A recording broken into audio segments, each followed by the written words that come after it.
لە چۆرچێوەی کار و چالاکیەکانی بۆردی وەرزشی یەکێتی نیشتمانی کوردستان ئارام قادر خەبات لێپرسراوی بۆردەکە سەردانی ڕێکخراوی ژیمای کردو لە نزیکەوە کار و چالاکیەکانی ئەو ڕێکخراوی بەسەر کردەوە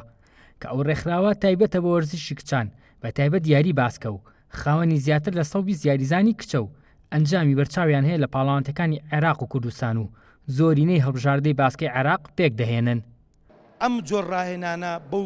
شێوازە جوانە مای دڵخۆشیەکە لە هەرێمی کوردستاندا فێرگێشی باو شێوەیە کە لە سەراسی هەرێم و عێراقیش یەکەمە. ئەوەی کە بۆ من مای دڵخۆشی بوو وێڕای پەروەردەکردنی خوێندکار بۆ باسکە بە ئاستێکی بەرز کە دیتمان ئاستەکەیان چەند بەرز بوو، وێڕای پەروەردەکردنی منداڵی تەمەەن 6 ساڵ 5 ساڵ بۆ سەرو تا تەمەنی 18 ساڵ بە ئاستێکی بەرز و تێکەڵکردنی وەرزش و ڕەوشت پێکەوە، وەرزش و ژینگە پارێزی پێکەوە، وەرزش و خۆشەویستی پێکەوە بۆ من بۆ جێ شانازی بەڕاستی و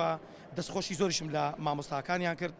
ژیما ڕێکخراوێکی وەرزشیە و جگە لە پێگەیاندنی یاریزان بە شێوەیەکی ئەکادیمی گرنگی داوا بە سروشتی کوردستان و بەردەوام لە پاڵ وەرزش لە خەمی سەوزکردنی کوردستان و سەرۆکی ڕێکخراوە کەشکەڕاهێنەری هەڵبژاردەی عێراقا دەڵێت کاری ئێمە بۆ داهاتووە و لە هەوڵی پێگەیاندنی نەوەیەکی تەندروستین. 120 کچاریزان هەموو ڕۆژێک بە ئومێدی پێشکەوتن، بە ئومێدی سەرکەوتن، بە ئومێدی بەدەستهێنانی ئەنجامی زیاتر، بە ئومێدی گەشەکردن لە ڕووی کۆمەڵایەتیەوە، لە ڕووی سایکۆلۆجیەوە، لە ڕووی جەستەییەوە دێنە ژیما و ئەیانێ پەرە بە تواناکانی خۆیان بن.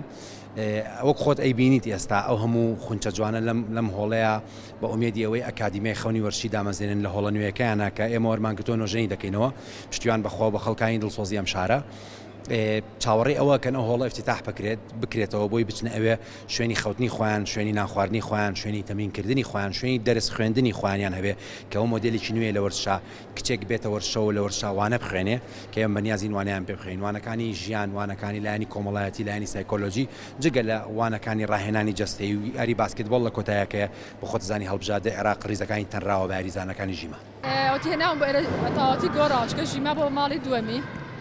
مامۆستاکان بەڕاستی زۆر هیلاکن لەگەڵیانە.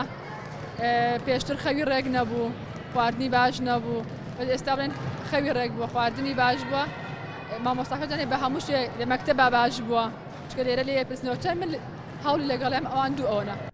لە چوارچێوەی سەردانەکەیدا ئارام قادر خەبات پاڵپشتی خۆی و بۆردی وەرزشی بۆ ڕێکخراوی ژیما دووپات کردەوە و هیوای سەرکەوتن و بەردەوامی بۆ کچاریزانانی ئەو ڕێکخراوە خواست.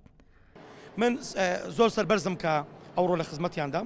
پشتیوانی بۆردی وەرزشی یەکێتی نیشتیمانی کوردستان و پشتیوانی هاوسەرۆکان و پشتیوانی سەرکردایەتی نوێی یەکێتی نیشتیمانی کوردستانم بۆ دووپاتکردنەوە و تێکیدم لەوە کردەوە کە ئێمە پاڵپشتی